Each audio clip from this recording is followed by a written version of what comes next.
Buenos días a todos, muchas gracias por conectarse y especialmente agradezco a nuestros expositores de hoy, Pablo Antolín de la OCDE, economista principal de la Unidad de Pensiones Privadas de la organización de la OCDE, como decía, Javier Díaz Jiménez, profesor de Economía del IES en España, y Rodolfo Saldain, presidente de la Comisión de Expertos de la Seguridad Social en Uruguay. Creo que tenemos una oportunidad muy importante para escuchar a tres personas que han trabajado mucho desde el ambiente profesional y académico en temas de seguridad social, y es una oportunidad para seguir reflexionando sobre los desafíos de los sistemas previsionales en el mundo y en concreto en Uruguay, de la mano del trabajo que está haciendo la Comisión de Expertos de la Seguridad Social, recientemente nombrada por el Presidente de la República. En ese sentido, de vuelta destaco el trabajo que han hecho nuestros expositores de hoy para coordinar sus temáticas, sus exposiciones, de manera que el debate y las presentaciones puedan ser enriquecedoras. Pablo Antolín está basado hoy en París, está conectado desde París, y nos va a comentar y a presentar sobre su experiencia en todos los temas de envejecimiento, seguros, especialmente los riesgos de longevidad. Javier Díaz Jiménez nos va a presentar un panorama amplio, con parámetros, con una vista más amplia de lo que es todo el desafío poblacional y de la seguridad seguridad social. Y Rodolfo, por supuesto, a quien todos conocemos, y que es el presidente de la Comisión de Expertos de la Seguridad Social, nos va a ayudar a seguir pensando en las fortalezas y en los desafíos que estamos enfrentando en Uruguay de cara al 2050. Para la Universidad de Montevideo es un privilegio poder organizar esta conferencia. Les agradecemos a todos por conectarse. De nuevo, muchas gracias a los expositores por todo lo que ha sido la preparación de la actividad.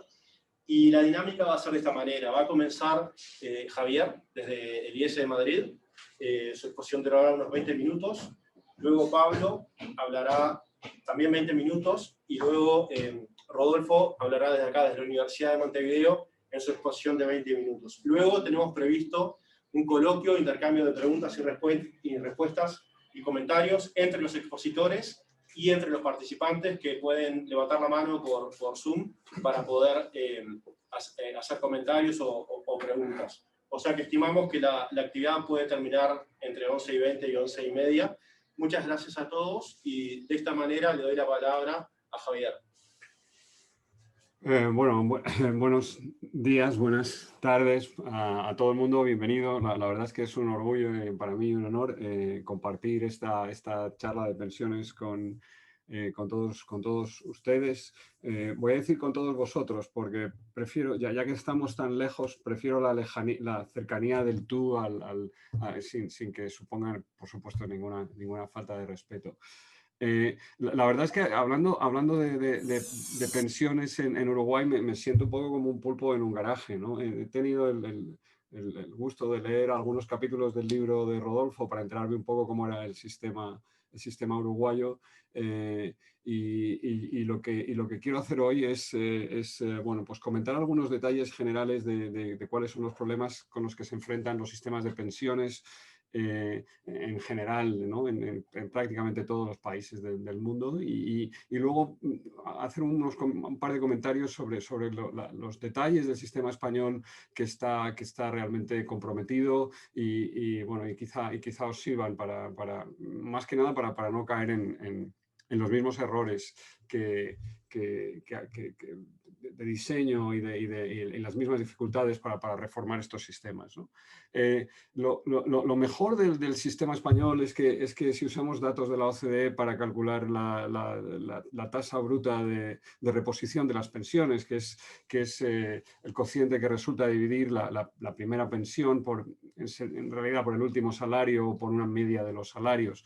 Y España, como veis en este gráfico, pues está en la parte alta de la tabla. Aquí entre paréntesis tenéis las edades medias o legales de jubilación y veis que España pues, es de los países que tienen unas tasas de reposición más generosas dentro de este conjunto de países de la OCDE y sobre todo teniendo en cuenta que es con la excepción de Luxemburgo, de las que se jubilan antes, ¿no? Es mucho más fácil para Italia si la edad media de jubilación la estamos calculando a partir de los 71, tener una tasa de reposición alta que para España, que lo hacemos con 5 años antes, ¿no? Y esta es la principal virtud del sistema de reparto español y desgraciadamente vamos a ver que es un regalo a medias, ¿no? Porque al tener un sistema público de reparto tan generoso, eso lo que hace es que debilita mucho los otros pilares del ahorro previsional. Las rentas para la vejez en España proceden casi completamente de las pensiones, ¿no?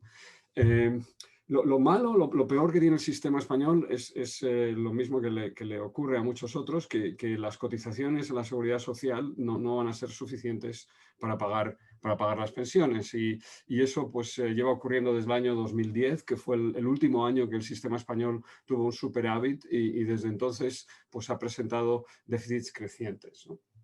Es verdad que el sistema español es un sistema tradicional de seguridad social, me parece que parecido al uruguayo, en el que la seguridad social no solamente se ocupa de pensiones, sino que también tiene las prestaciones de desempleo y otro tipo de transferencias, ¿no? Entonces es un poco difícil separar su contabilidad y entender los detalles. Y hay una forma de mejorar esta aproximación, que es calcular para entender la contributividad del sistema, que es comparar las pensiones contributivas con las cotizaciones de los ocupados. La seguridad social en España cotiza también por los desempleados, ¿no? Y entonces veis aquí que lo que pasó es que bueno, el sistema estaba razonablemente en equilibrio con superávits de la parte contributiva del sistema hasta aproximadamente 2009, 2010 y ahí se produce con la crisis de 2008 en realidad se produce una caída importante de las cotizaciones. Este es 2008, 2009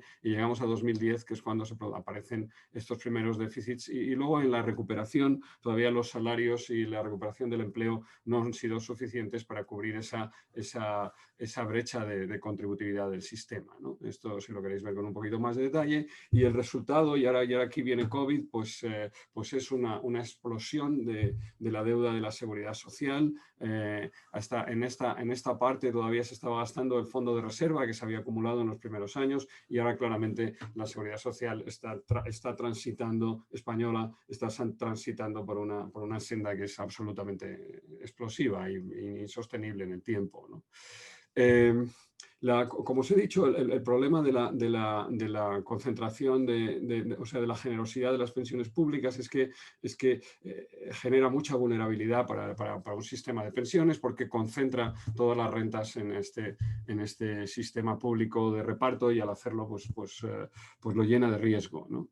Y como veis, otra vez usando datos de la OCDE, el porcentaje que suponen los fondos de pensiones privados en España con respecto al Producto Interior Bruto pues es de los más pequeños, no llega al 15% comparado con los mejores sistemas de pensiones que superan con creces el tamaño del Producto Interior Bruto y obviamente estos sistemas son mucho más estables, mucho más robustos y mucho más capaces de prevenir y de evitar la pobreza de los mayores.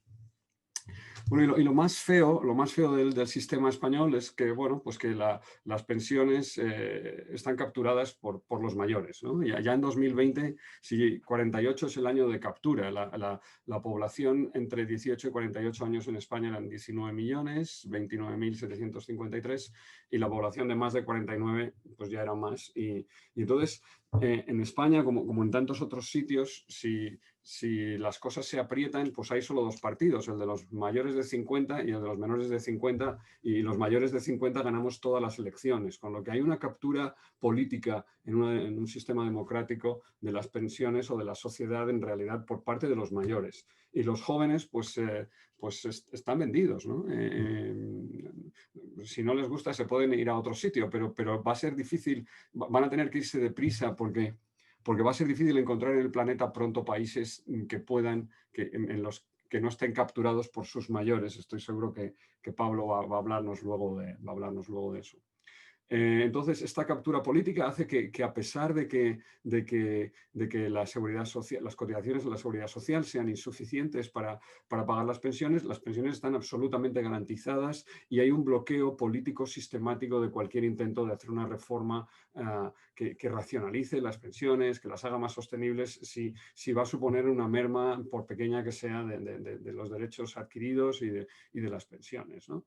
Entonces, esa paradoja se da, ¿no? Que por una parte las pensiones están quebradas en el sentido de que no son sostenibles y por otra parte que están garantizadas, porque políticamente están garantizadas. El mecanismo que tiene España, como el que han tenido otros países en algunos otros momentos del tiempo, es un pacto, lo que en España se llama el Pacto de Toledo, que es un compromiso de todos los partidos en el arco parlamentario de no discutir, de no hablar de pensiones. O sea, las pensiones están secuestradas del discurso político en España, como en otros sitios. El Pacto de Toledo es una comisión parlamentaria que es la que emite que tiene que llegar a acuerdos por unanimidad, es increíblemente ineficiente y por supuesto, pues representa o refleja esta captura política de las pensiones, ¿no? Y eso es quizá lo más feo del sistema. Bueno, y la última parte de comentarios era hacer un par de propuestas sobre cuáles podían ser las soluciones a este problema. En realidad, la captura política no tiene solución. Tendríamos en los países europeos en los que se ha producido una reforma radical de las pensiones, en casi todos, han sido en los últimos años, ¿no? Estoy hablando en fin, a partir de este siglo, digamos, ¿no? Ha sido o el caso italiano, que han diseñado unos sistemas, unos mecanismos, unos plazos tremendamente largos. El sistema no va a transicionar al nuevo sistema hasta después de los años 50. Y si no, han sido con los rescates. O sea, las pensiones en Grecia se han reformado las pensiones portuguesas, pero ha sido por la imposición, porque se ha suspendido el mecanismo democrático debido a una intervención de la Troika, del Fondo Monetario, de la Unión de la Comisión Europea y del Banco Central Europeo, y han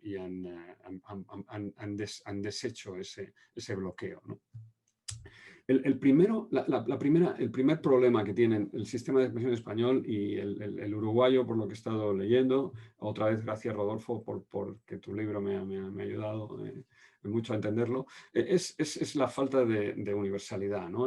El hecho de que a lo largo de su historia los sistemas de previsión social han ido acumulando multitud de excepciones, de regímenes especiales, de subsistemas que realmente distorsionan el concepto básico de seguridad social, que debería de ser un aseguramiento universal, ¿no? Estoy hablando sobre todo del sistema de reparto, ¿no? de cualquier mecanismo que incorpore elementos de solidaridad, pues debe de ser cuidadoso, en mi opinión, de tratar a todos los contribuyentes exactamente por igual, ¿no? El sistema español, como veis, es realmente disparatado, ¿no? Además de tener regímenes especiales para los trabajadores autónomos, para la minería del carbón y los trabajadores del mar, tiene una multitud bueno, sigue activo el régimen de clases pasivas para los empleados públicos, no sigue activo, sigue vigente, aunque ya está cerrado, pero tenemos cosas tan pintorescas como el sistema especial de manipulado y empaquetado de tomate fresco, pero eso sí, solo para aquellas labores realizadas por cosecheros exportadores.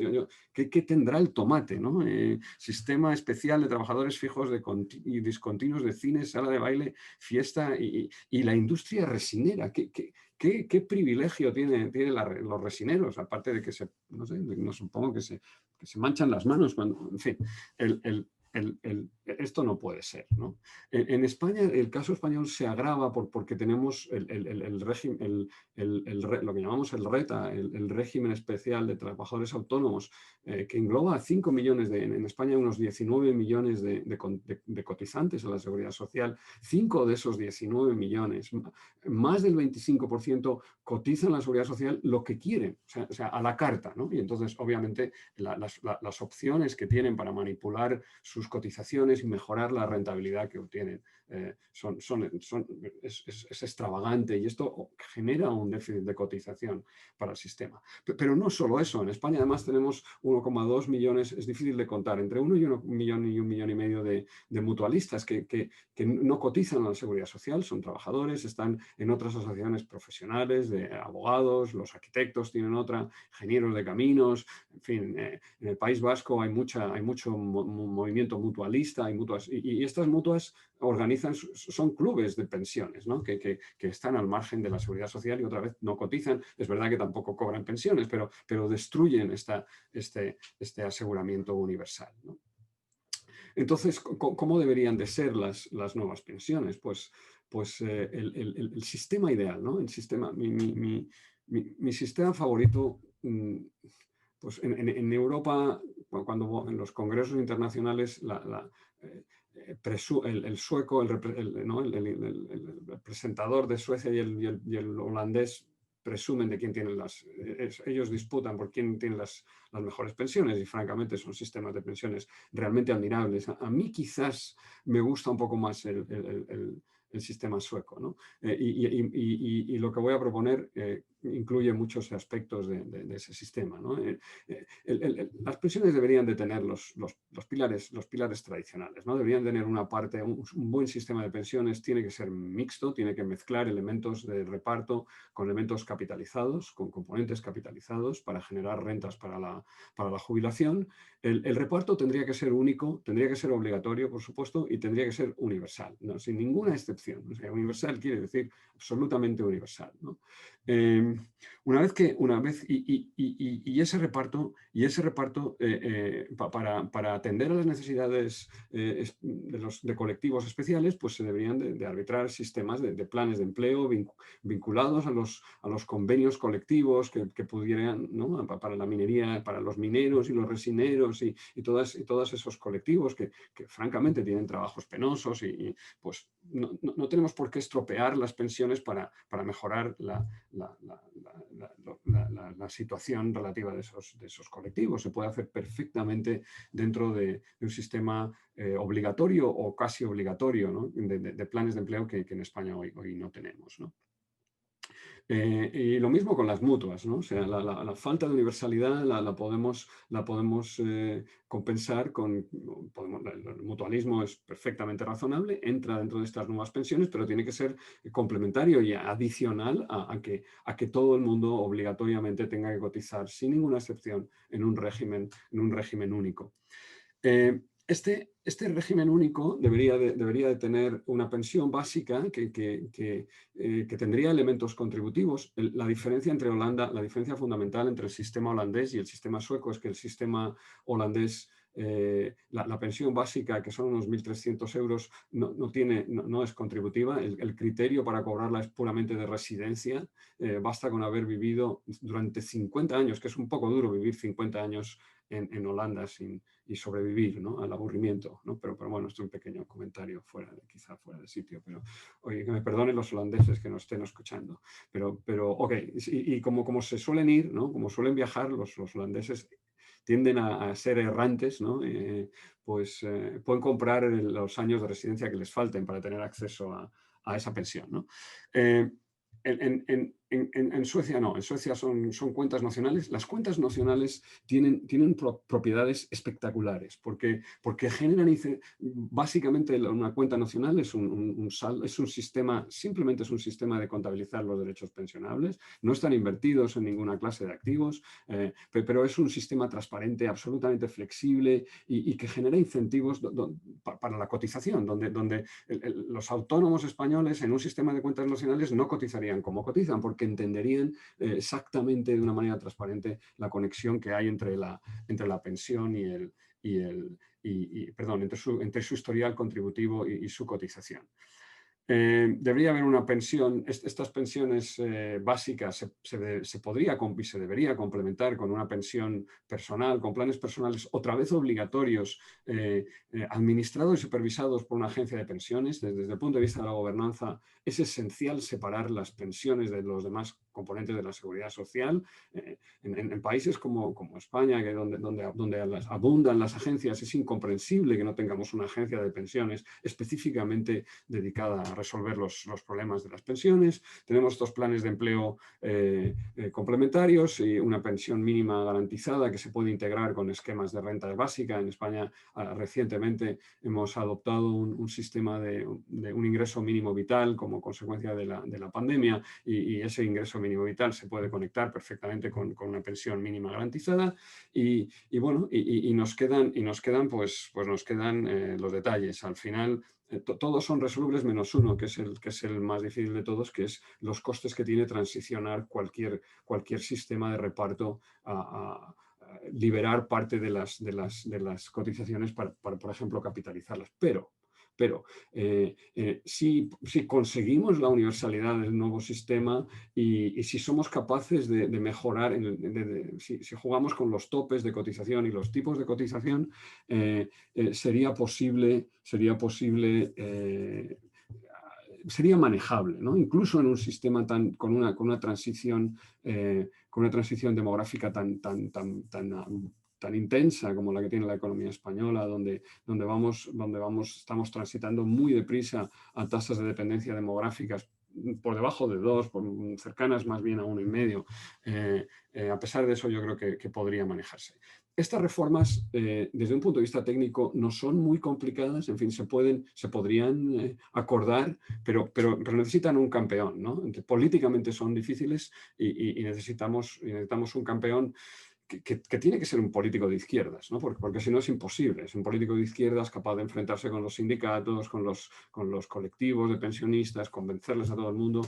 Y yo llevo 20 años de mi vida, que cada vez que doy una charla como esta, pues buscando a ese campeón y recordando a la audiencia que si alguien está dispuesto a ofrecerse o conoce a alguien que esté dispuesto a llevar el peso de las relaciones públicas, ¿no? Nos van a partir la cara seguro, ¿no? Entonces, muchas veces, ¿no? Pero a mí no me importa, ¿no? Pero necesito un político que quiera venir conmigo y que quiera abanderar esta reforma. Si sabéis de alguien, por favor, no dudéis en contármelo. Me habéis dado 20 minutos y en fin, he hecho lo que he podido. Cualquier pregunta, duda, aclaración...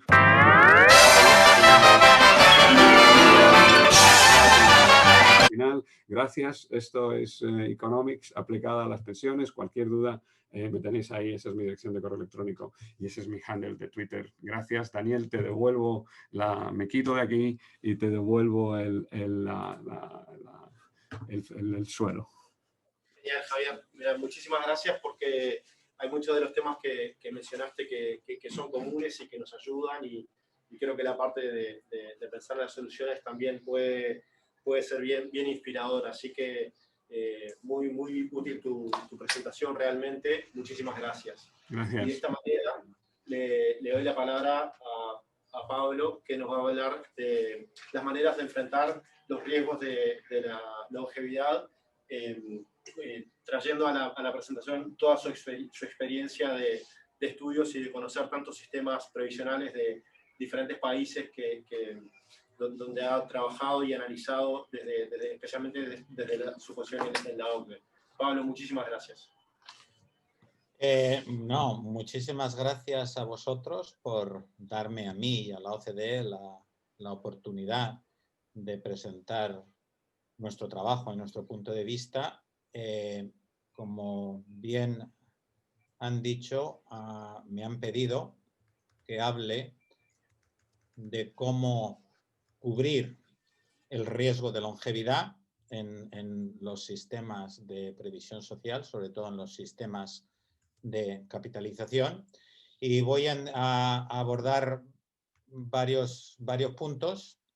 Así, en primer lugar, voy a hablar de los principales mensajes de la OCDE sobre el riesgo de longevidad y a explicarlos.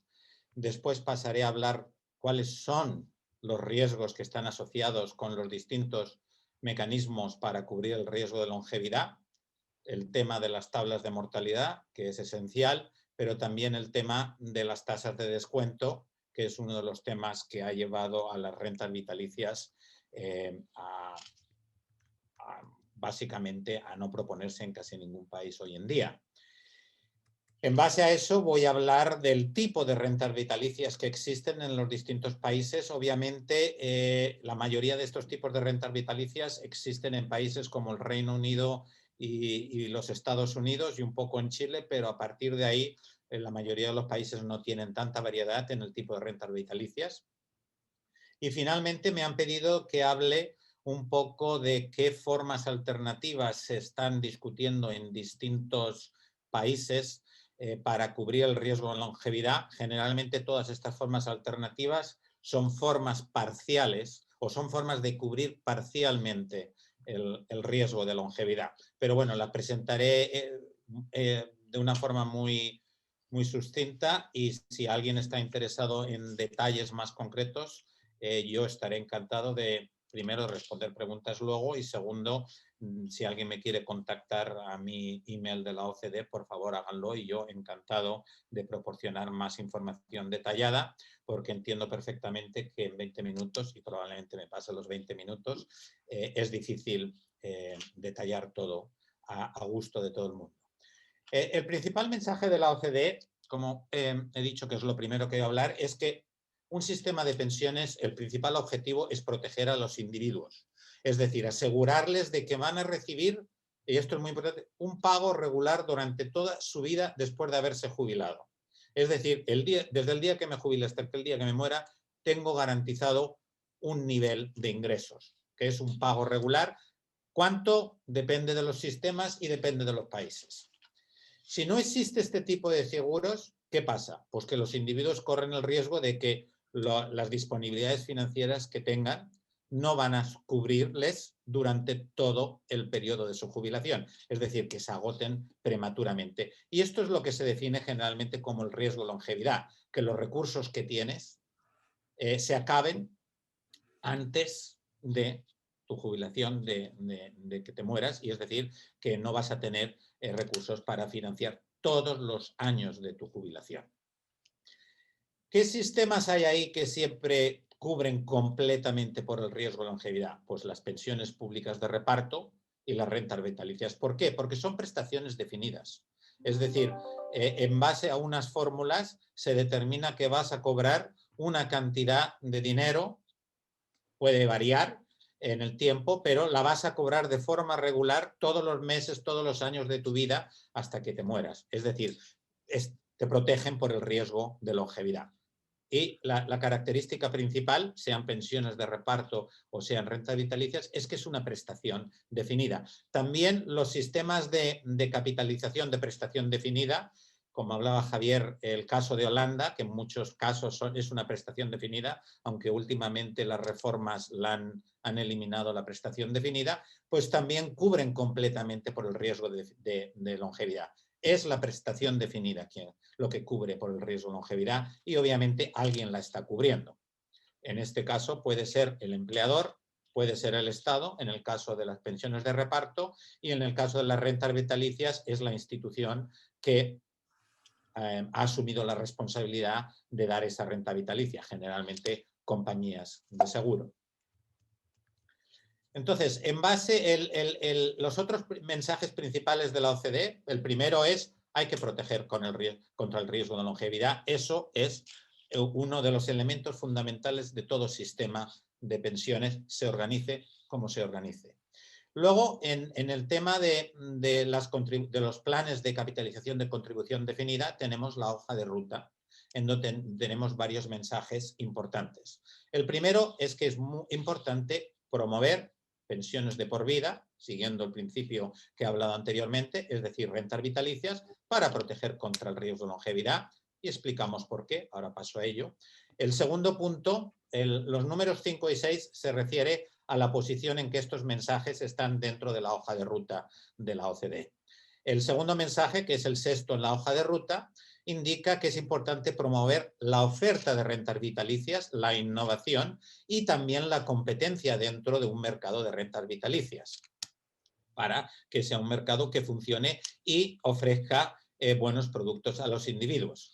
Y en tercer lugar, la recomendación número 7 en la hoja de la ruta es que es necesario desarrollar instrumentos financieros para cubrir el riesgo de longevidad. Como he dicho antes, hay los fondos de pensiones o las aseguradoras que ofrecen rentas vitalicias, asumen el riesgo de ofrecer estas rentas vitalicias y por consiguiente necesitan instrumentos financieros que les permitan manejar el riesgo de longevidad que han asumido. Porque el riesgo de longevidad no desaparece, sencillamente se pasa de los individuos a las instituciones o viceversa, o se comparte entre los distintos partícipes en el sistema. Pero los riesgos no desaparecen, sino que se manejan por instituciones distintas que tienen una capacidad mayor para manejarlos.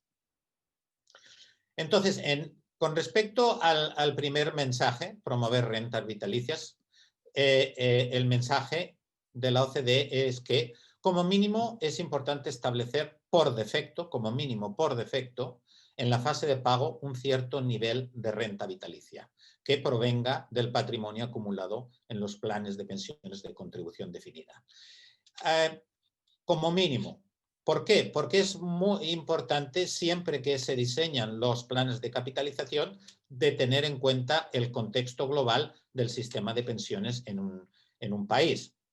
Como ha explicado Javier, pues en muchos países hay un sistema de multipilares o multiejes en el cual están las pensiones de reparto públicas, que ya he dicho que proveen un pago regular durante toda la vida de un individuo, y están también las redes de protección a la vejez, que ambas ya proporcionan una especie de renta vitalicia, y si hay planes ocupacionales basados en prestación definida, esos también proporcionan una renta vitalicia. Entonces, ¿cuánto es el nivel de la renta vitalicia que debería provenir del sistema de capitalización de contribución definida? Va a depender de cuánto ya de la renta o de la pensión de jubilación, de la renta de jubilación, ya está anuitizada por las pensiones públicas o por la prestación definida de capitalización. Y dentro de esto la OCDE argumenta que un mecanismo que nosotros pensamos que es ideal para establecer un equilibrio entre demandas opuestas que existen cuando un individuo se jubila, es decir, protección contra el riesgo de longevidad por un lado, pero también disponer de mayor flexibilidad y liquidez para afrontar ciertas deudas que uno puede tener cuando alcanza la jubilación, es combinar cobros o retiros programados, capitales parciales, los nombres varían de un país al otro, con una renta vitalicia deferida. ¿Qué quiere decir una renta vitalicia deferida? Quiere decir una renta vitalicia que tú compras el día que te jubiles, pongamos que te jubilas a los 65 años, pero que empieza a pagarte dentro de, digamos, 20 o 25 años. Todo depende, según nuestros cálculos, de cuál es la esperanza de vida media en el país. Y obviamente sería ideal que ofrezca protección contra la inflación, pero ahí depende de nuevo de cuánto de la jubilación está cubierta por las pensiones de reparto y las de capitalización de prestación definida. Pero como mínimo una opción por defecto sería combinar cobros o retiros programados con una renta vitalicia diferida, lo cual permite flexibilidad por un lado, el retiro programado, y riesgo de longevidad cubierto por la renta vitalicia deferida. Y los costes son bajos. Alguien se preguntará, ¿y por qué no existe? ¿Y por qué no se hace? Sí que existe, no se hace en muchos sitios porque obviamente las instituciones que tienen que ofrecer estas rentas vitalicias definidas están asumiendo grandes riesgos y si pueden ofrecer una renta vitalicia inmediata, mejor para ellos que no. Y todo el tema de la regulación de las reservas con los riesgos que se asumen, pues crea problemas. Hablaré un poquito de ello dentro de un momento. La demanda de rentas vitalicias puede promoverse a través del reforzamiento de iniciativas de educación financiera, sobre todo subrayando que las rentas vitalicias son un producto de seguro, que están diseñados para proteger a las personas ante el riesgo de sobrevivir a sus recursos. Generalmente las rentas vitalicias se discuten, se plantean y se analizan como si fueran inversiones, y no lo son. Como inversión son un mal producto. Son un instrumento para asegurar que el riesgo de longevidad está cubierto. Y esto es muy importante en todos los temas de comunicación e iniciativas de educación. Y también argumentamos que los pagos en forma de capital deben de ser desincentivados, excepto para los saldos de cuentas de contribución definida. Yo no sé si en Uruguay utilizáis el término pagos en forma de capital, es lo que en inglés llaman lump sums. En el mundo hispano, incluyendo España, se dice de formas distintas en distintos países, pero bueno, en el mundo anglosajón se dice lump sum. El pago a suma alzada es otro término que se utiliza generalmente. Es importante promover para las rentas vitalicias es la oferta. Por un lado, todo mercado necesita manejar la demanda y manejar la oferta. Y en la parte de la oferta, promover la oferta renta vitalicia y la competencia. ¿Qué hay ahí? Pues es bueno que existan distintos proveedores. En algunos países hay sistemas públicos, planes de empleo sin fin de lucro y entidades aseguradoras. Nosotros en la OCDE no podemos ni entramos nunca a decir qué es mejor, porque depende de lo que funcione, de cómo esté el sistema establecido en un país o cómo se establezca. Ciertos mecanismos, como sistemas públicos como existe en Singapur o en Suecia, pues funcionan muy bien, pero obviamente esos ejemplos no se trasladan fácilmente a otros lares. Pero existen, lo importante es que hayan distintos proveedores que ofrezcan diferentes fórmulas de riesgo compartido, y todo esto puede contribuir a fortalecer la adecuación de la prestación y diversificar los riesgos en los ingresos para la jubilación. Y bueno, la competencia entre diversos proveedores debe ser promovida, y lo que es importante es que el marco regulatorio tiene que ser igual para todos. Lo que no se puede establecer es que haya muchos proveedores que compitan entre ellos, cada uno con un marco regulatorio distinto, porque va a crear problemas de regulación y de captividad del sistema regulatorio. Y es importante, el tercer punto, desarrollar instrumentos financieros. ¿Por qué? Porque las compañías que van a ofrecer estos productos de renta vitalicia tienen que gestionar sus riesgos, porque son ellas ahora los que asumen los riesgos. Y el principal punto es que hay que tener tablas de mortalidad fiables por parte de las agencias estadísticas públicas, generalmente, porque son las que tienen los datos. Hay un país como el Reino Unido que no son las agencias estadísticas públicas las que lo hacen, sino que es una asociación de todas las compañías de seguros, pero eso solamente existe en el Reino Unido. Las tablas de mortalidad se tienen que actualizar regularmente y deben incorporar estimaciones estocásticas de las mejoras futuras en la mortalidad y en la esperanza de vida. ¿Por qué estocásticas? Porque las probabilidades son esenciales para los análisis de riesgos. ¿Y por qué futuras mejoras? Porque uno establece tablas de mortalidad para los individuos hacia mañana. El individuo que tiene 65 hoy no va a tener la misma esperanza de vida que el individuo que tenga 65 dentro de 10 años. Y es importante promover soluciones en los mercados de capitales para mejorar la gestión de los riesgos de contabilidad. Un aspecto esencial que es importante y es el primer punto de partida es crear índices de longevidad estandarizados y accesibles públicamente, que todo el mundo tenga acceso a ellos, tanto las compañías que van a ofrecer los productos como los individuos que van a analizar los productos y el regulador o el supervisor que va a asegurarse que el sistema está funcionando correctamente. También se discute mucho lo de los bonos de longevidad. Hasta la fecha no ha habido ejemplos exitosos, ha habido varios ejemplos y puedo proporcionar esa información, pero ninguno ha tenido éxito. Pero nosotros pensamos que puede funcionar. El problema está en los índices de longevidad estandarizados, en las tablas de longevidad, y en que hayan estos índices y estas tablas para que la gente pueda comparar. Y en ciertos contextos los gobiernos también pueden pensar en emitir bonos indexados a la longevidad y la emisión de bonos a muy largo plazo en cantidades suficientes. Y lo de cantidades suficientes es importante porque muchos países occidentales ofrecen bonos a 50 años, a 30 años y están en rentabilidades muy bajas porque las emisiones son bastante bajas y todos los fondos de pensiones y compañías de seguros están comprándolos para cubrirse sobre el riesgo de longevidad. Voy a repetir de nuevo lo de las tablas de mortalidad porque tener buenas tablas de mortalidad para manejar, analizar y gestionar el riesgo de longevidad es esencial. El regulador y las tablas el objetivo principal de las tablas de mortalidad no es para calcular pensiones, como se argumenta en muchos sitios. Eso es una consecuencia.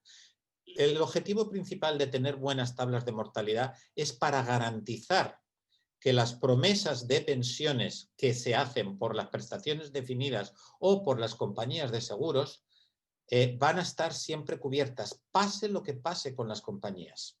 Que esas promesas van a hacerse efectivas. Es decir, los individuos van a tener siempre la seguridad de que ese dinero que han dado para comprar una renta vitalicia, esa renta vitalicia está garantizada. Y se hace a través de las tablas de mortalidad que exigen que haya reservas por parte de estas compañías y es el regulador y el supervisor que tiene que asegurar que las compañías, en base a estas tablas de mortalidad, establezcan las reservas necesarias para que estas promesas de pensiones se cumplan siempre en todas las circunstancias. Y esto es esencial, porque mucha gente habla de que las tablas de mortalidad es para determinar la renta vitalicia, el monto de la renta vitalicia. No, las tablas de mortalidad es para garantizar que esa promesa de pensión se va a cumplir pase lo que pase, para que las compañías de seguro y los proveedores de rentas vitalicias hagan las reservas necesarias para que esta garantía exista. Obviamente, esto no quita de que técnicamente las tablas de mortalidad, conjuntamente con el tipo de descuento, van a determinar la renta vitalicia. Y es el tipo de descuento lo que conlleva grandes problemas en las rentas vitalicias. Lo que he dicho antes, hay que determinar cuál es la población adecuada, es decir, los datos adecuados para calcular buenas tablas de mortalidad y tienen que actualizarse regularmente e incorporar mejoras. La tasa de descuento, he dicho que es la clave. Las tablas de mortalidad incorporan la probabilidad de sobrevivencia, que con el tipo de descuento van a determinar cuál va a ser el pago mensual. ¿Qué es lo que ha pasado últimamente? Hablaba al principio que en un momento iba a hablar de los riesgos a los que se enfrenta las rentas vitalicias. Los tipos de interés, que son básicamente el tipo de descuento, han ido cayendo enormemente durante las últimas décadas y ahora voy a enseñar unos gráficos. La tasa de crecimiento esperada de activos disponibles puede ser uno de las variables que se puede utilizar para el tipo de descuento y de hecho hay sistemas de pensiones, sobre todo en Estados Unidos, que utilizan esto. El problema de esto, bueno, la ventaja es que quiere decir que la pensión va a ser mayor porque la tasa de descuento es más alta y por consiguiente el futuro va a tener un menor peso, es decir, la longevidad va a tener un menor peso, por consiguiente la pensión va a ser mayor. Pero obviamente en el mundo de pensiones, como en economía, lo que hay siempre es un trade-off, es decir, hay que elegir entre una cosa y otra, no hay nada, como dicen a veces en España, no hay nada gratis. Entonces, lo que pasa con utilizar la tasa de crecimiento esperada es que las ganancias futuras se asignan hoy, pero por consiguiente la garantía para mañana es menor. Y por eso se establecen requerimientos de recursos, funding rates, y se establecen fondos de protección de pensiones en los distintos países. Generalmente las compañías de seguros utilizan la tasa de descuento, la tasa sin riesgo, que generalmente pues, son los bonos de gobierno a 10 años. Y esto lo que hace es que las ganancias futuras se asignen cuando ocurran en el futuro.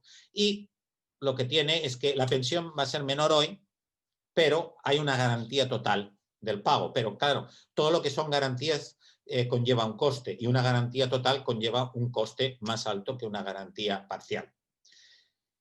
Y entre medio, el regulador puede establecer niveles distintos de la tasa de descuento entre estos dos extremos, pero obviamente vas de garantía total, ganancias futuras se asignan cuando ocurran, garantía muy poca y las ganancias futuras se asignan hoy. Esto voy a pasar rápidamente. Como podéis ver aquí, todos los gráficos lo que muestran es una caída de todo. Básicamente lo que muestran es los cambios que han habido en el monto de pago cuando los tipos de interés han ido cayendo. Bueno, muestra cómo subieron en los 70 hasta mediados de los 80 y luego cuando han ido cayendo hasta el 2014 y 16. Obviamente solamente están disponibles hasta el 18 porque cuando calculas, cuando coges las tablas de mortalidad tienen un lag y están a estas fechas. Pero lo importante aquí es que conforme han ido cayendo los tipos de interés, los activos acumulados han ido cayendo y los pagos de rentas vitalicias han ido cayendo. Y este es el gran problema al que se enfrentan. Y este es el valor de la promesa, pues ha ido cayendo igualmente.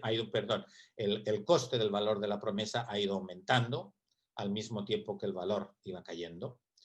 Y aquí lo que se ve, la diferencia entre el verde más oscuro con el verde más claro, cuando los pones conjuntamente, es que simplemente que el riesgo de longevidad que existen en las tablas de mortalidad de los distintos países. Nosotros hicimos un estudio analizando las tablas de mortalidad de todos los países y qué riesgo de longevidad se incurre en las tablas.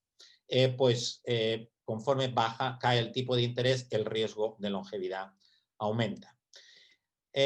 Antes de pasar al tipo de las rentas vitalicias, quería decir que a la hora de hablar del riesgo de longevidad, porque no lo he mencionado antes y debería haberlo mencionado, hay que tener en cuenta que está lo que llaman el riesgo idiosincrático, es decir, distintos individuos tienen distintas esperanzas de vida, y está el riesgo sistémico o de cohorte, que quiere decir que todos los miembros de una cohorte, aquellos nacidos en el 65-70, 70-75, van a tener un aumento del riesgo de longevidad.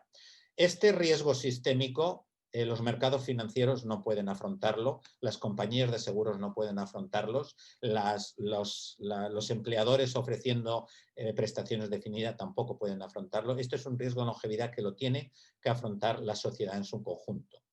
Todos los mecanismos de riesgo de longevidad que he estado discutiendo y que existen es para los riesgos idiosincráticos, es decir, que distintos individuos dentro de una misma cohorte pueden vivir un año más, un año menos, un mes más o menos, un mes menos. Lo que se hace es pool el riesgo de longevidad de todos los individuos y el pooling lo que hace es la idea de los seguros, unos por otros.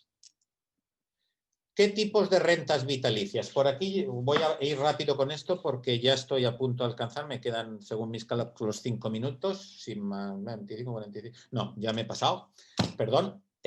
Tipos de rentas vitalicias. Pues hay rentas vitalicias donde el pago es fijo y los pagos se definen al principio. Hay al nivel están los ALDA y están las rentas vitalicias conjuntas. Quiere decir, por ejemplo, entre varios individuos o de sobrevivencia en los cónyuges, y están los Enhanced Annuities. Las Enhanced Annuities son unas rentas vitalicias que lo que hacen es tener en cuenta distintas tablas de mortalidad para aquellos individuos con mayor riesgos médicos. Luego están las rentas vitalicias en donde los pagos están indexados, generalmente en base a un índice externo, y los pagos varían de un mes o de un año al otro. Por ejemplo, cuando están indexadas a la inflación, pues los pagos van variando, pero en términos reales no, pero en términos nominales van variando conforme varía la inflación. Están las rentas vitalicias de participating y están las que el pago es variable, pero variable en base a otro tipo de índices, no la inflación. Luego también existe, y esto generalmente es en Estados Unidos, las rentas vitalicias, donde hay todo un periodo de acumulación donde se comparten los riesgos, y en el momento en que llegas a la jubilación puedes elegir una garantía de pensión. Por eso es la opción, y hay distintas formas de hacerlo. Tenemos un estudio en la OCDE, está disponible gratuitamente, donde se explican todas estas distintas formas de rentas vitalicias para todos los países. Y formas alternativas. Está el Target Date Funds, que empezó en Estados Unidos y México acaba de introducirlo. Están basados en el ciclo de vida, y lo que hace es juntar el periodo de acumulación, es decir, el periodo en el que estoy ahorrando, con el periodo de desacumulación, y se establece que en un momento determinado vas a recibir un pago, y entonces tú compras un Target Date Fund basado en la fecha que termina ese Target Date Fund, y que se te da el pago en base a cuando tú intentas o pretendes jubilarte. Luego están toda una serie de planes que comparten los riesgos entre los distintos partícipes. Están lo que llaman contribución definida colectiva, y hay también contribución definida colectiva individual. Esto es un tema que se está discutiendo mucho en los países anglosajones, sobre todo en el Reino Unido. Los daneses tienen esto, los holandeses en menos medida también lo tienen, y la idea es que todos los partícipes en el fondo de pensiones que pueden compartir el riesgo de longevidad y pueden compartir el riesgo de inversión. Se comparten los dos riesgos entre todos los individuos que conforman ese fondo, con distintos mecanismos. Uno de los mecanismos que existe para compartir, pero solamente el riesgo de longevidad, son los tontines, que básicamente cuando te jubilas te juntas con individuos de tu misma edad, ponéis todo el capital, y a partir de ahí el capital se distribuye entre todos los miembros año a año, es tu pensión, y obviamente conforme los individuos van muriéndose, pues queda menos individuos con que compartir el capital. Originalmente los tontines, el capital se invertía en bonos del gobierno, y entonces estaban los pagos mensuales que venían de los bonos de gobiernos. El capital en los tontines se tiene que invertir, y obviamente dependiendo de cómo se invierta, si se invierte en bonos del gobierno no hay riesgo de inversión, pero si se invierte en otros activos, pues se trae también parte del riesgo de inversión, aparte del riesgo de longevidad. Luego están los selfies, que me han dicho que comente un poco. Los selfies no son realmente para gestionar el riesgo longevidad, pero sirven porque básicamente lo que uno va haciendo es, durante la fase de acumulación, va comprando bonos. Entonces su portfolio va a aumentar, el porcentaje del portfolio que son bonos y que van a tener cupones, pagos de cupones, va aumentando hasta que el día que se jubilen, y va a haber toda una sesión secuencial de pago de bonos, del cupón de los bonos. Y finalmente quería destacar aquí en este gráfico, no me dio tiempo para traducirlo a español, pido disculpas, pero básicamente aquí está todo el espectro de los riesgos de los distintos planes, desde el punto en que el proveedor es el que tiene todos los riesgos, los planes de prestación definida, los productos de rentas vitalicias tradicionales, y el longevity insurance, que es el término que tienden a utilizar en Estados Unidos. He hablado de estos temas. Luego están los planes en los cuales los riesgos se comparten entre los miembros del plan y también el proveedor del plan, generalmente el empleador, puede ser también el Estado, y son las rentas vitalicias con garantías mínimas, y los planes de prestación definida híbridos, que es hacia dónde ha ido o está yendo ahora, por ejemplo, Holanda. Holanda ya no tiene una promesa fija, sino que tiene mecanismos en el cual la promesa es variable. Ellos lo definen ambición definida, lo llaman ahora en Holanda. Pero en Holanda ahora mismo ya están discutiendo de pasarse a contribución definida con ciertas garantías mínimas. Entonces todos estos planes de garantías mínimas también entran dentro de aquí, como los Cash Balance Plans en Estados Unidos. Luego se tienen los planes en donde los riesgos se comparten colectivamente entre los miembros. Ya el empleador o el proveedor de estos planes no participa en compartir los riesgos. Y aquí están los Collective Target Benefit Schemes, los Collective Defined Contributions, Individual, los tontines que he hablado, los tipos de tontines que hay. Y luego está el otro extremo, que es el individuo el que lleva todos los riesgos y por eso termina comprando rentas vitalicias, que son las contribuciones definidas. Y esto es todo lo que he abarcado. Muchísimas gracias y quedo a su disposición para cualquier pregunta y también, como he dicho, si alguien quiere contactarme posteriormente, yo encantado. Y en este link está mucha de la información de la que he hablado. Muchas gracias.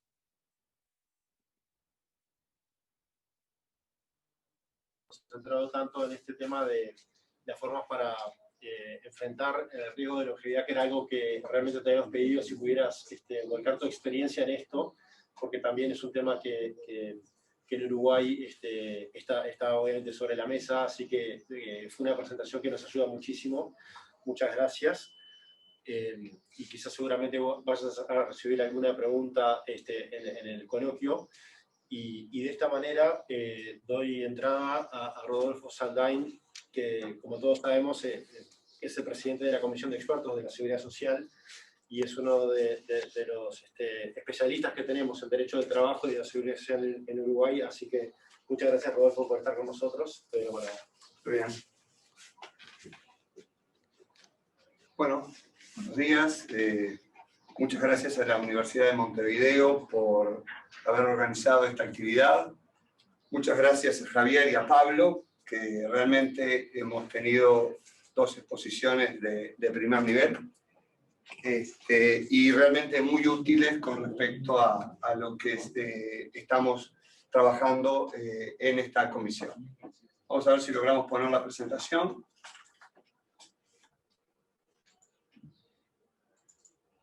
Creo que lo vamos a estar logrando. Bueno, muy bien. En primer lugar,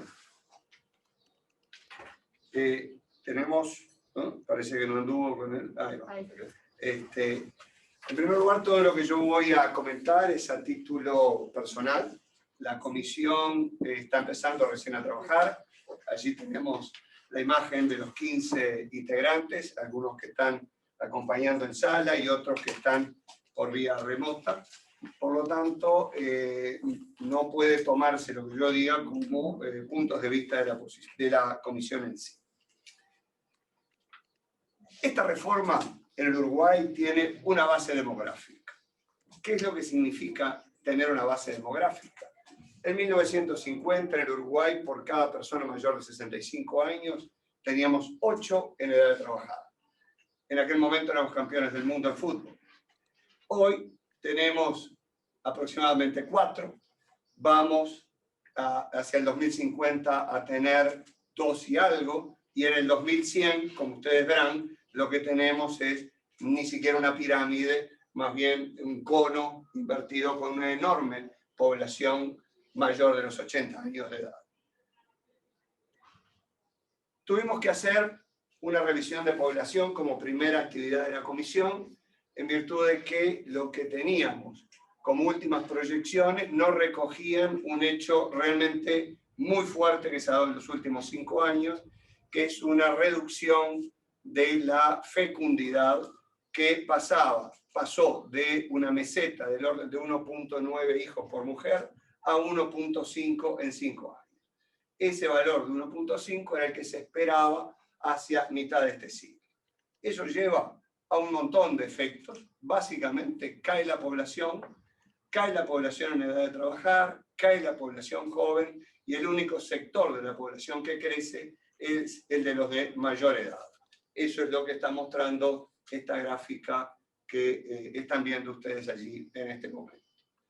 Reducción de población en edad de trabajar y crecimiento de la población de 65 y más años de edad. Al mismo tiempo, hemos venido creciendo en la esperanza de vida, lo que es una excelente noticia, sobre todo para los que tenemos más de 60 años. Hemos venido creciendo a razón de 1,5 meses por año la esperanza de vida a los 60 años. Y en oportunidad de la última reforma, la esperanza de vida se ubicaba para hombres en 77 años, para mujeres en 82, y hoy estamos más próximos a los 80 y a los 86 años. Es decir, hemos tenido un crecimiento muy fuerte de lo que es la esperanza de vida a la edad de retiro en el Uruguay. Ahora voy a plantear un poco cuáles son las fortalezas y debilidades que tiene nuestro sistema en base a los 3 criterios habitualmente utilizados: cobertura, suficiencia de los beneficios y sustentabilidad o justicia intergeneracional. En materia de cobertura, la población uruguaya trabajadora tiene a nivel regional una cobertura muy relevante, en el orden del 80% aproximadamente, y ha sido así históricamente y ha mejorado incluso en los últimos años. Es decir, ahí tenemos sí un buen dato, pero cuidado, por eso los ojitos bien abiertos.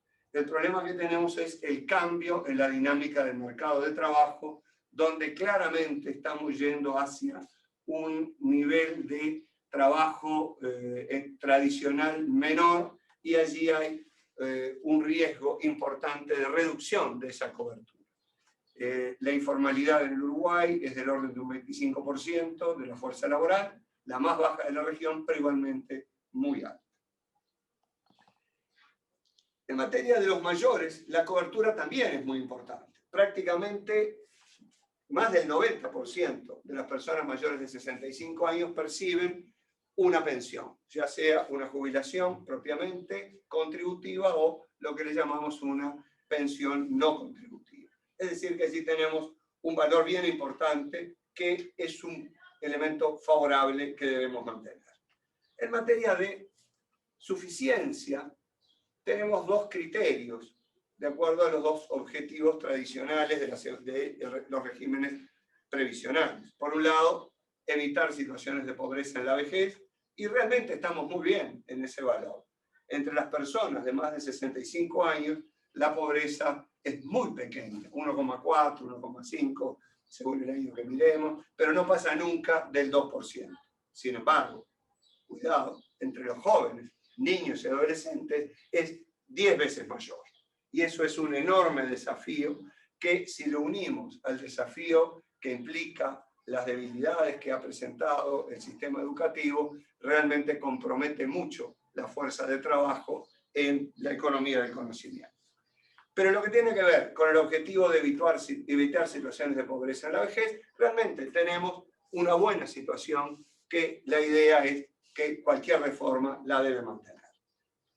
En materia de sustitución de ingresos, es decir, tasa de reemplazo, un poco estoy tomando allí la información que surge de las gráficas de la OCDE, más o menos con el mismo formato, agregando Uruguay.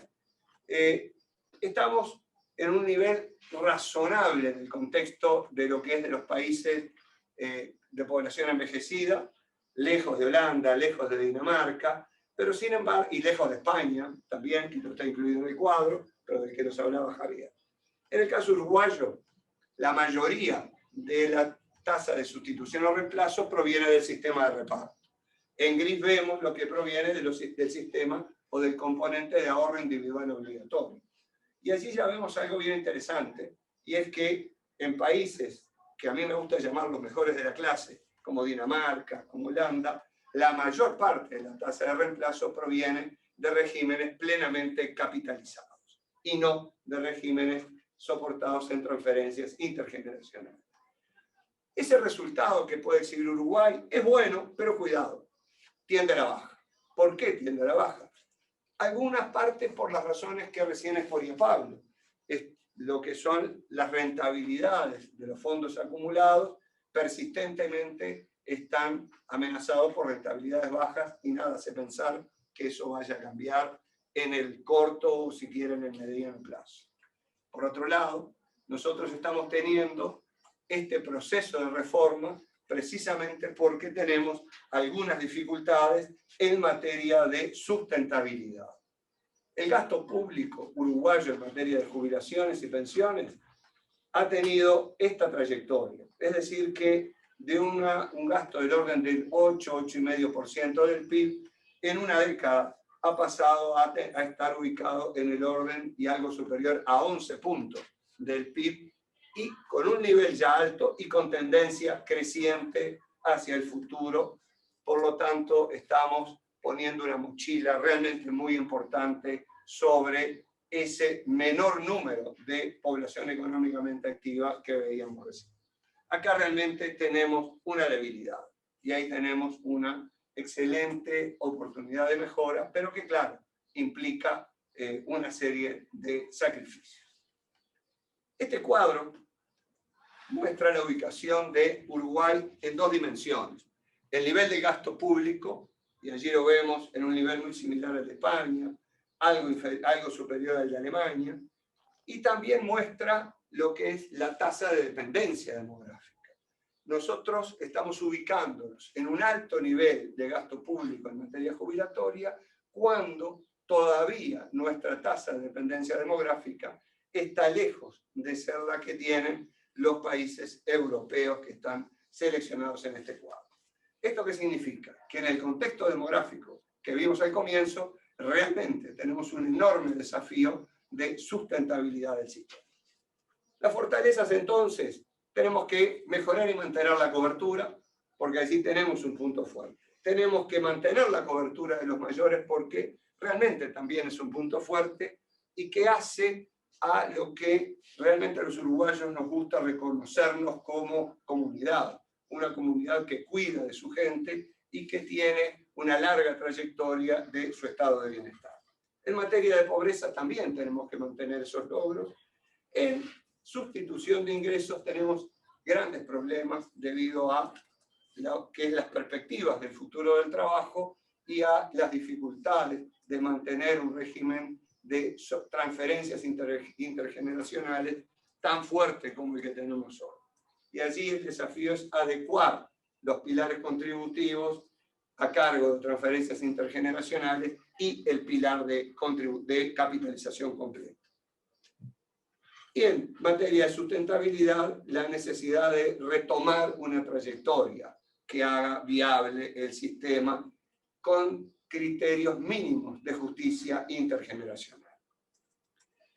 Con esto, yo creo que hago una presentación del desafío que tenemos, trato de ajustarme a los tiempos que nos había pautado un poco Daniel, y me parece que está bueno iniciar un intercambio, ya sea entre nosotros o también respondiendo las preguntas que tengamos de la audiencia. Daniel, estamos en tu mano.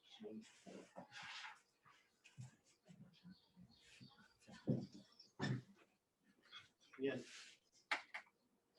Rodolfo, muchísimas gracias y aprovecho a agradecerte a ti en título personal, pero también a toda la comisión por todo este trabajo que están encarando en este tiempo. Creo que también quedó claro en estas tres presentaciones lo que son los desafíos. Abrimos un espacio de preguntas o de comentarios, quizás primero entre los tres expositores. Yo también tengo alguna pregunta que quizás pudiera formular y también hay preguntas de las personas que están participando. Y quizás, Rodolfo, para aprovechar mientras van surgiendo preguntas, creo que todos somos conscientes de que esta es una nueva ronda de reformas en Uruguay y te quería preguntar a ti, obviamente a título personal, ¿cómo evaluás la reforma anterior y sobre todo el funcionamiento del pilar de las cuentas individuales con empresas públicas y también privadas? ¿Cómo ves que hemos llegado hasta acá desde ese punto de vista de la combinación en el sistema mixto? Bien. Uruguay introdujo un sistema mixto con un componente de reparto tradicional, del seguro social tradicional, y un componente obligatorio de ahorro individual. Ese componente de ahorro individual obligatorio se confió a empresas privadas, un poco siguiendo en ese aspecto algunos de los lineamientos del modelo chileno. Obviamente nos apartamos mucho en la medida que el pilar central sigue siendo un pilar de reparto y de solidaridad intergeneracional, pero el diseño del pilar 2 tomó muchos elementos de lo que fue el decreto de ley 3500 chileno.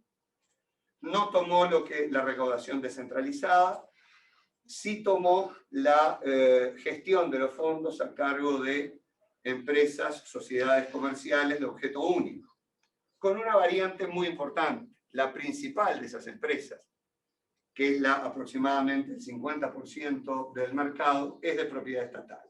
Es una sociedad anónima cuyo paquete accionario es propiedad de 3 instituciones del Estado. Está regulada por el derecho privado, con exactamente las mismas reglas que las demás empresas, pero de propiedad estatal. Y 3 empresas privadas vinculadas a instituciones de carácter financiero. En lo que tiene que ver con el rol de administración de fondos, yo creo que se puede decir que la gestión fue muy positiva y exitosa.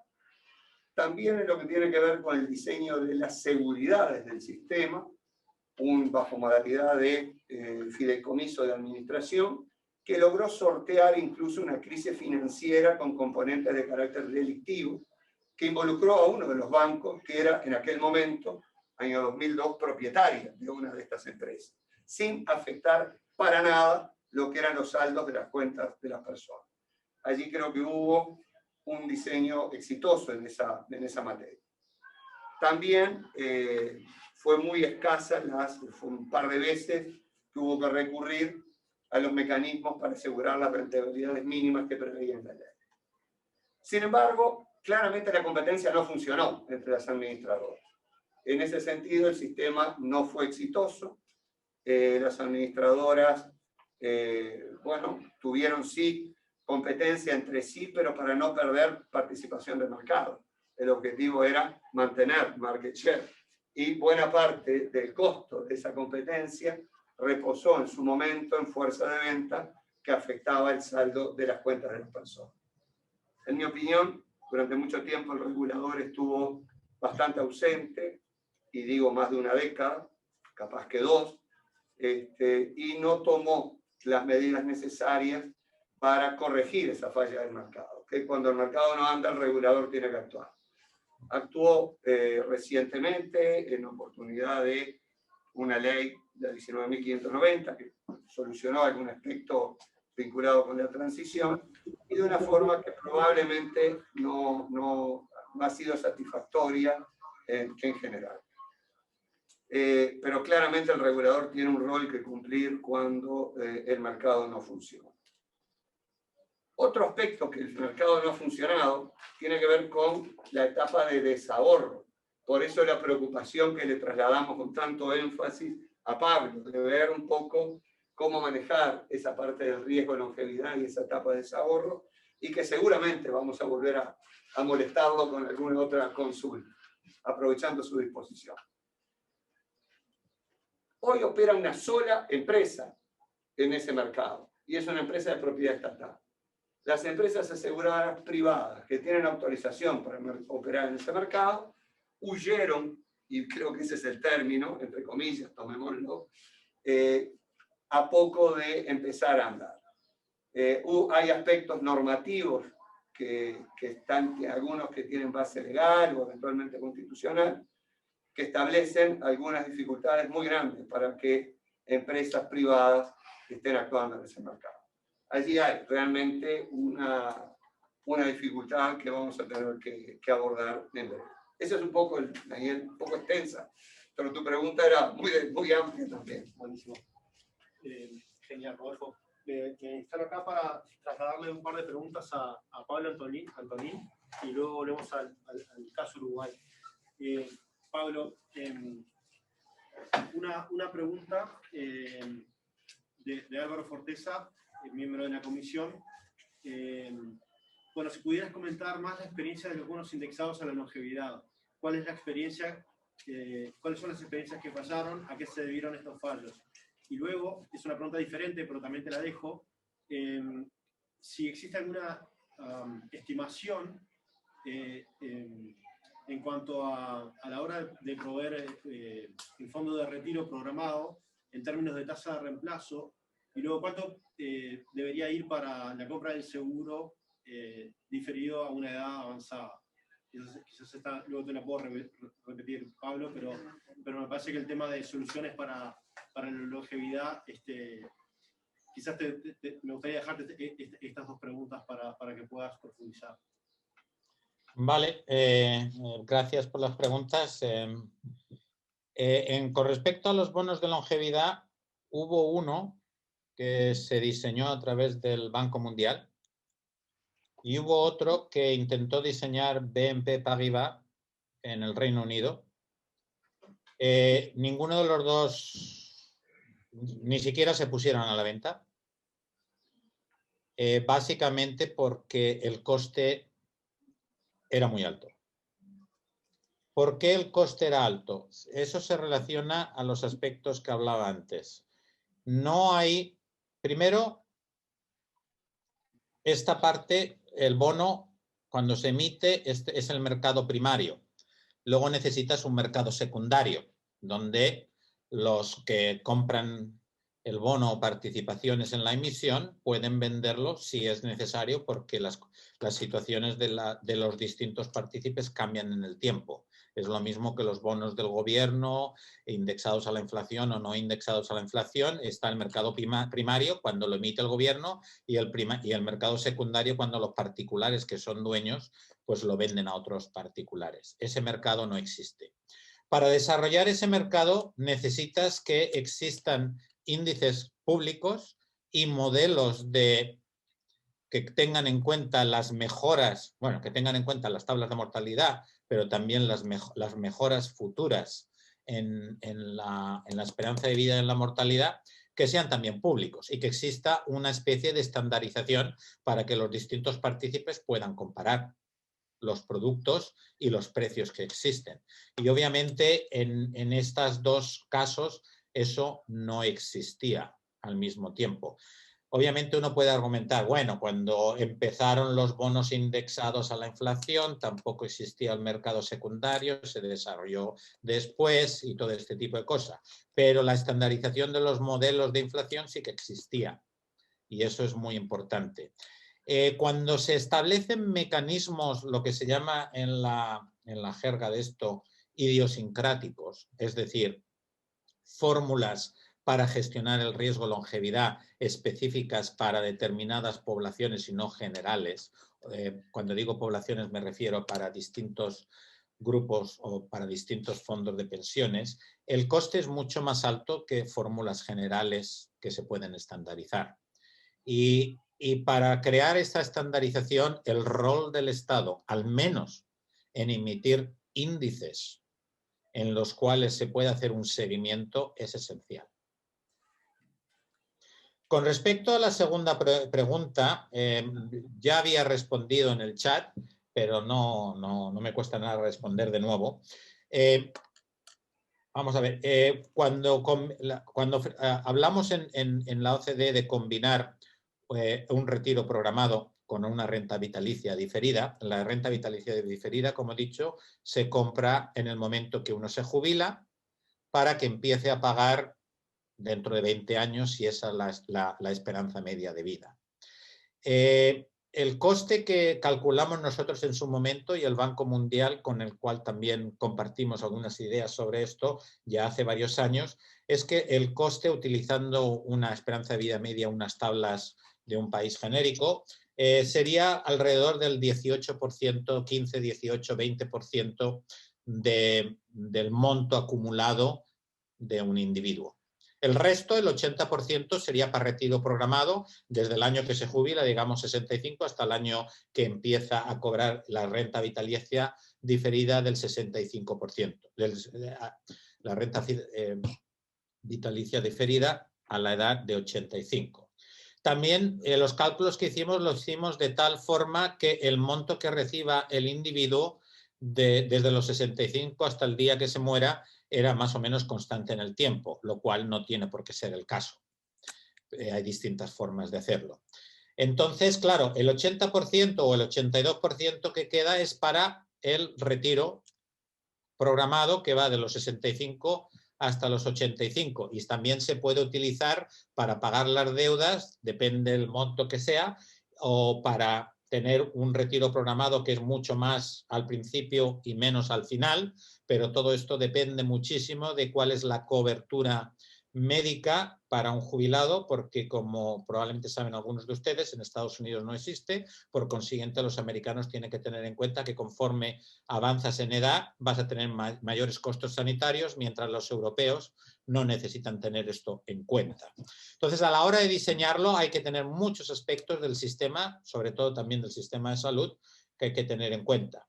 Pero sí que se puede calcular en base a una tasa de reemplazo. Lo que no se puede hacer es establecer la tasa de reemplazo y entonces decidir los otros parámetros. La tasa de reemplazo es residual en la modelización. Perfecto. Pablo, ya te anticipo que nos ha pedido tu email de contacto para hacer seguimiento, así que creo que luego va a haber un poco más de follow-up. Pues lo tenéis y podéis circularlo libremente. Es pablo.antolin@oecd.org. Genial, muy agradecido, muchísimas gracias. También tenemos un desafío porque tenemos muchas preguntas, pero voy a hacer una para Javier. En función, Javier, de lo que has visto en el libro de Rodolfo, en lo que escuchaste hoy, y en frente a que quizás el desafío es la sustentabilidad y ya tenemos un sistema que ya tiene el pilar de reparto y de capitalización, ¿qué ideas quizás de otros países pensarías que tendríamos que considerar en Uruguay?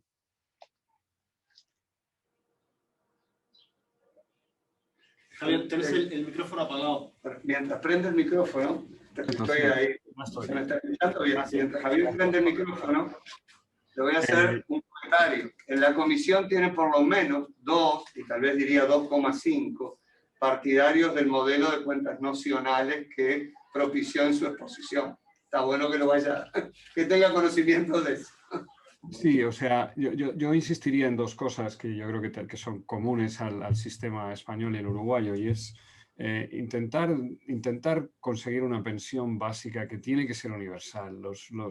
Todos los privilegios diluyen además de diluir la contributividad del sistema, lo hacen muy poco transparente. Al final me parece esencial que las pensiones sean comprensibles, que las entienda todo el mundo, ¿no? Y cuando lo vamos complicando y vamos poniendo en un sistema de pensiones detalles y añadidos que no les son propios, porque en realidad un sistema de reparto puede ser perfectamente sostenible independientemente de lo que ocurra con la longevidad y con la economía, o sea, con los riesgos demográficos y económicos, con la fertilidad, siempre y cuando aceptemos que el riesgo tiene que estar asignado o bien a los pensionistas, o bien a los trabajadores, o bien compartido de alguna manera con factores de estabilidad. Entonces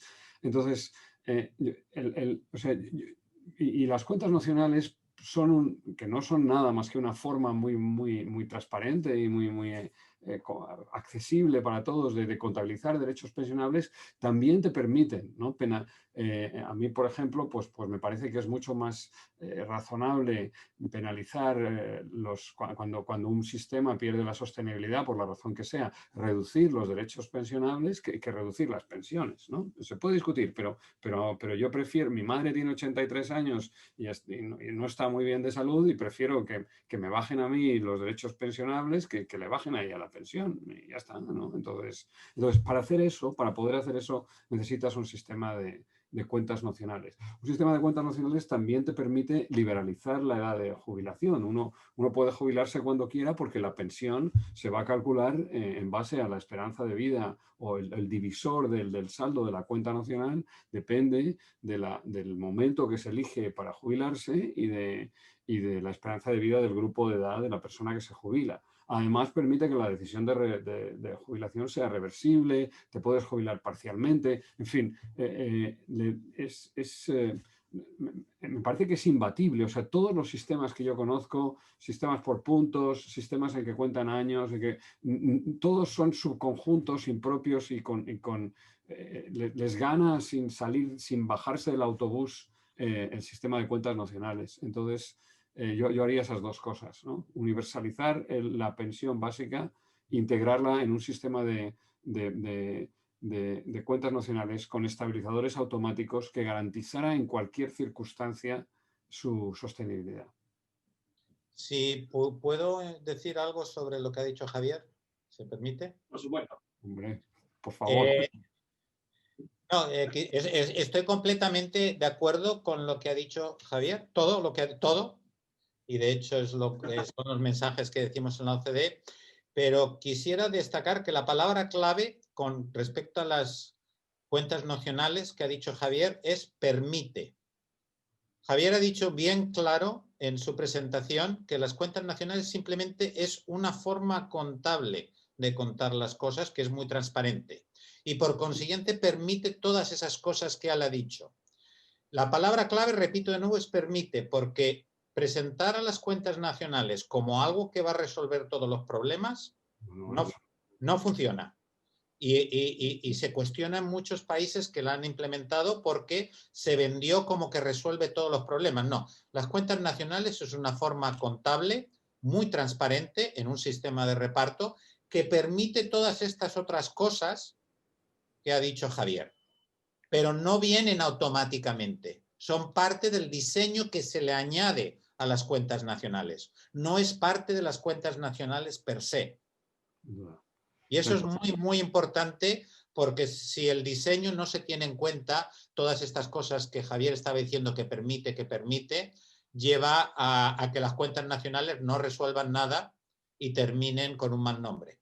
Sí, estoy totalmente de acuerdo y además, fíjate, ese comentario de Pablo me ha sugerido una idea que me parece esencial. Las pensiones no pueden resolver los problemas del mercado laboral y el mercado laboral no puede resolver los problemas de la educación. Entonces, cuando uno empieza a arreglar las pensiones y a mejorar sus incentivos, antes o después va a terminar chocándose con el sistema laboral, con cómo estén reguladas las relaciones laborales, con cómo sea de flexible, con si puede o no puede generar suficiente empleo para los mayores y también para los jóvenes. Y una vez que hayas arreglado eso, terminas en el sistema educativo, ¿no?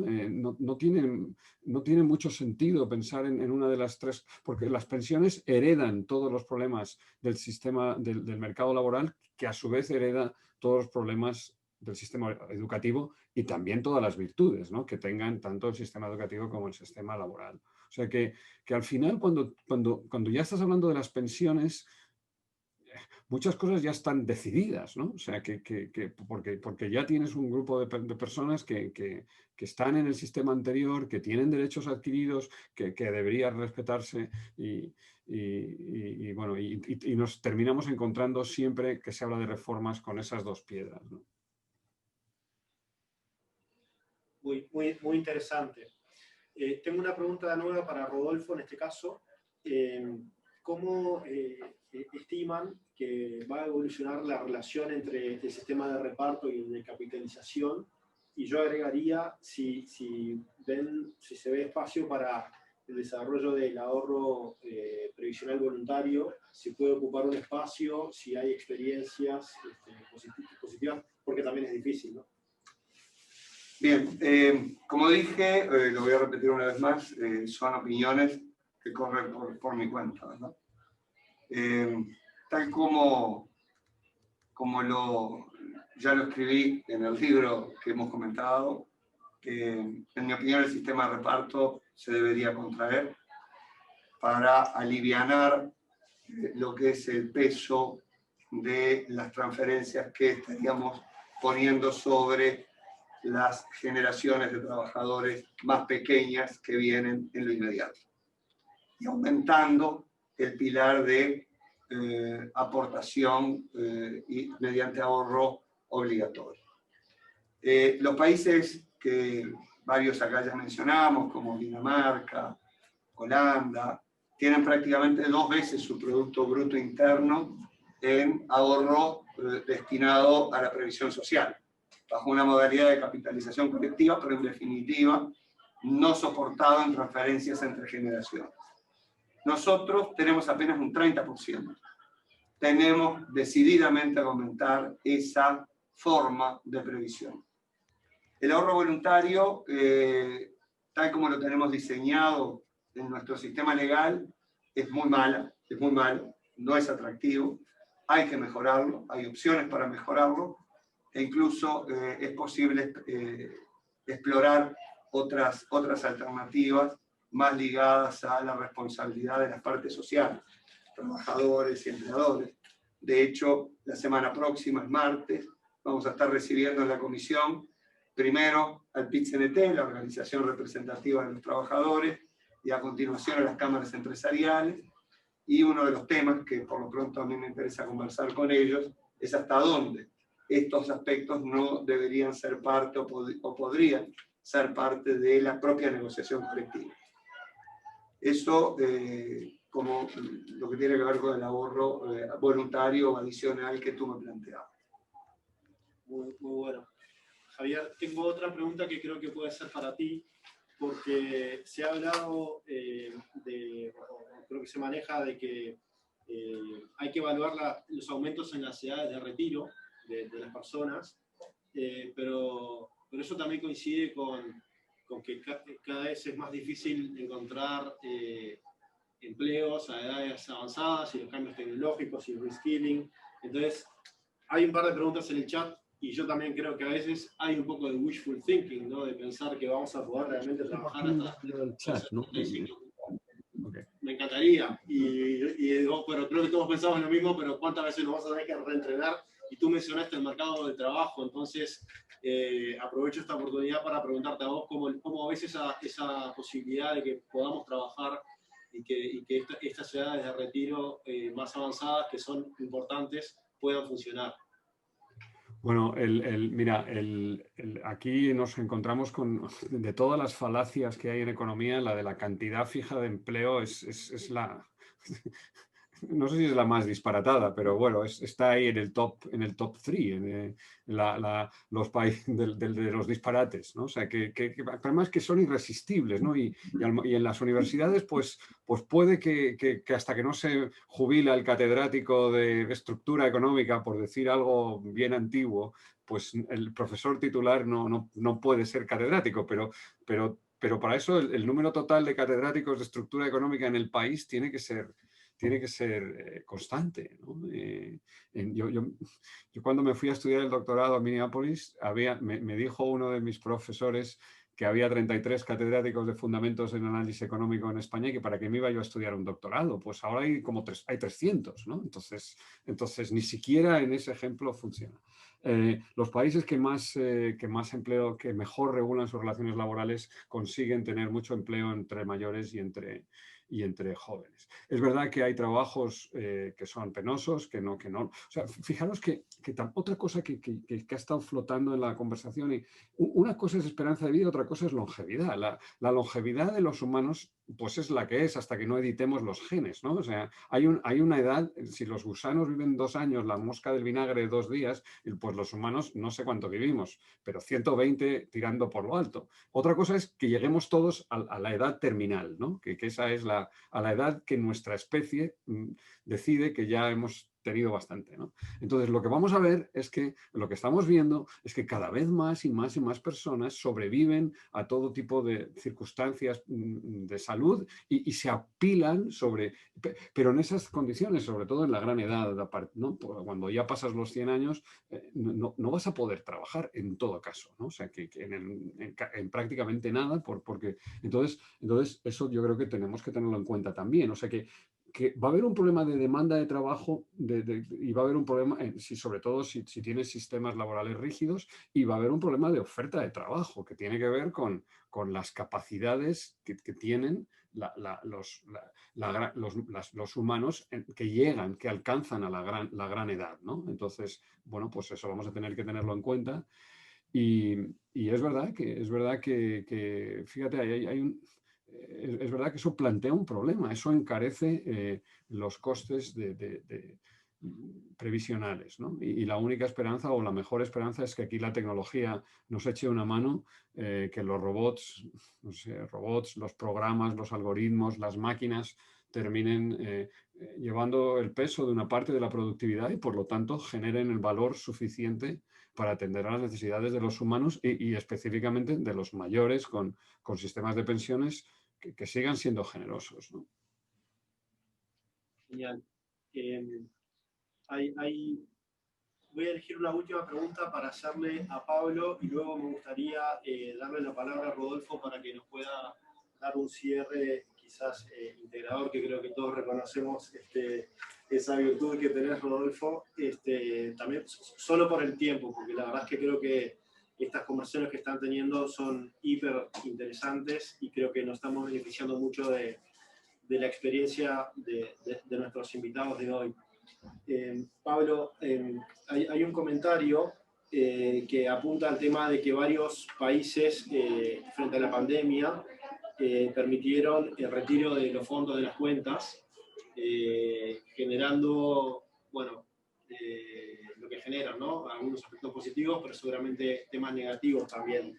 ¿Cómo lo ves? ¿Cómo se está viendo este tema, este debate actual frente a un shock tan importante, desde tu opinión o desde la OCDE? Me alegro mucho que hayan hecho esa pregunta porque es un tema en el cual estamos poniendo mucho énfasis y obviamente uno de esos países está bastante cerca del Uruguay, bueno, dos de ellos, el otro está bastante lejos, que es Australia.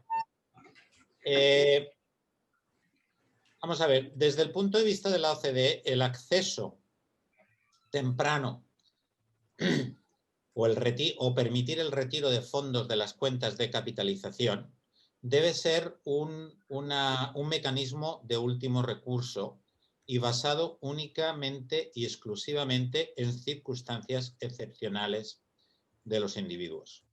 En muchos países, el acceso o el retiro a los fondos de las cuentas individuales siempre ha existido por razones de desempleo a largo plazo, por pérdida de ingresos significativos por un periodo largo, por enfermedad terminal. O sea, el acceso siempre ha existido en muchos países. Hay ciertos países que nunca han permitido ese acceso y que cuando ha llegado la pandemia han decidido permitir el acceso. Entonces, nosotros reconocemos que para ciertos individuos y bajo ciertas circunstancias, alguien que haya perdido todos sus ingresos y su trabajo, pues es necesario que exista este acceso, se tiene que regular, pero que este acceso se permita, como se ha permitido en ciertos países, a todos los individuos, sin excepción, sin circunstancias atenuantes, no entendemos el porqué. Porque que se permita el acceso a los fondos de cuentas individuales de un individuo que no ha perdido su puesto de trabajo, que no ha tenido ninguna reducción de sus ingresos, que sigue trabajando y que encima es de renta alta, bastante difícil de comprender por nuestra parte. Que se permita a un individuo que de repente ha perdido su puesto de trabajo y todos sus ingresos, que lleva 3 meses, 6, 10 meses sin cobrar, sin poder trabajar, es lo más razonable del mundo. Entonces, vuelvo a repetir, permitir el acceso al retiro de los fondos tiene que estar regulado, tiene que ser un recurso, tiene el último recurso, pero se debe de permitir basado en circunstancias individuales y excepcionales. Perfecto. Muchas gracias. Bueno, reitero, para cerrar, el agradecimiento a la Universidad de Montevideo por haber organizado este evento. Y quiero terminar con una pequeña anécdota. Hace unos años recibo un libro que había encargado. Cuando lo abro era el Oxford Handbook of Social Welfare State, y que encuentro en la tapa del libro. Está ilustrado con sellos postales de un amplio conjunto de países. A la izquierda, arriba, uno de los más notorios, era el de José Valle y Ordóñez. Un poquito más abajo, a la derecha, el de Otto von Bismarck. José Valle y Ordóñez es considerado el constructor del Estado Social de Derecho uruguayo. Y realmente, para un uruguayo fue una sorpresa muy grande encontrar en ese manual la foto de Valle y Ordóñez allí. Tenemos un enorme desafío por delante, que es construir un consenso que implique una suerte de nuevo pacto entre las generaciones, que es un pacto implícito, no es un contrato propiamente, porque incluso estamos tomando decisiones sobre gente que ni siquiera ha nacido y que de alguna manera se va a ver afectada por lo que los uruguayos de hoy terminemos decidiendo. En ese contexto, el más amplio acuerdo posible, el mayor consenso posible, es absolutamente central. Para eso tenemos que nutrirnos de mucha información y de mucha experiencia de qué ha venido ocurriendo y qué está pensando el mundo en relación al tema. Uruguay ha tenido la característica de tomar muy tempranamente esas ideas. Uruguay creó su sistema de pensiones no contributivas en 1909, es decir, hace más de 100 años. Y eso es una forma central de cómo entendemos los uruguayos esta forma de convivencia en este mundo tan raro que no nos dejan ni hablar, ¿verdad? con la máscara, pero bueno, es el protocolo cuando estamos cerca. Entonces, actividades como esta realmente son centrales y fundamentales para esa función, y reitero una vez más a Javier y a Pablo la disposición para esta y seguramente otras actividades que vayamos a tener en breve. Muchas gracias. Cuando queráis, muchas gracias a todos. Un placer. Aquí en la OCDE estamos disponibles para ayudaros en todo lo que podamos. Yo humildemente digo exactamente lo mismo. Feliz de compartir y de atender cualquier consulta, en cualquier formato, feliz de hablar de pensiones en todo momento. Desde el lado de la Universidad de Montevideo, creo que digamos, fue una actividad súper enriquecedora. Les agradezco muchísimo a Rodolfo, a Pablo y a Javier. Fue realmente un privilegio preparar la actividad con ustedes, escucharlos, ver el debate. Ojalá podamos organizar alguna actividad de seguimiento cuando esté avanzado el trabajo de la comisión. También creo que fueron muy importantes las preguntas de los participantes, que nos permitieron profundizar y también avanzar en temas concretos de mucha importancia.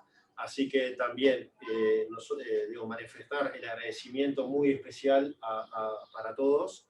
Y bueno, de esta manera cierro y intentaremos fijar una fecha luego, no sé, en febrero o algo así, nos volvemos a hablar. Muchas gracias. Muy bien. Un placer. Saludos y hasta la próxima. Pronto. Suerte, cuidaros.